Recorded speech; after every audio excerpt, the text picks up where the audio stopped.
দশে মিলে করি কাজ হারিজিতি নাহিলাজ। কুষ্টিয়ার কুমারখালী উপজেলার নিয়ামতবাড়ি এলাকার এই কৃষকরা এই প্রতিপাদ্যটাকে বেশ প্রমাণ করে দেখিয়েছে তারা বিদেশি একটা সবজি, যেটা আমাদের দেশে প্রচলিত না, ক্যাপসিকাম।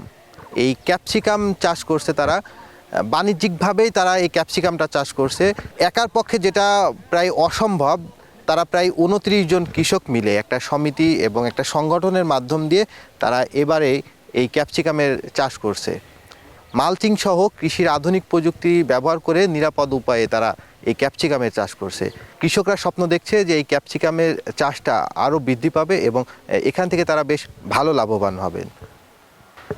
যশোর অঞ্চলে টেকসই কৃষি সম্প্রসারণ প্রকল্পের আওতায় চাষ হচ্ছে বাণিজ্যিকভাবে ক্যাপসিকাম। উচ্চমূল্যের এসব সবজি চাষের ক্ষেত্রে যশোর অঞ্চলে টেকসই কৃষি সম্প্রসারণ প্রকল্প প্রদর্শনীর মাধ্যমে তাদেরকে উদ্বুদ্ধ করছে। সেই সাথে কিভাবে তারা বাজারজাতকরণ করবে এবং শর্টিং, গ্রেডিং, প্যাকেজিং সহ বিভিন্ন প্রযুক্তি ব্যবহার করবে এবং কিভাবে ভালো দাম পাবে, সেই লক্ষ্যে কাজ করে যাচ্ছে যশোর অঞ্চলে টেকসই কৃষি সম্প্রসারণ প্রকল্প।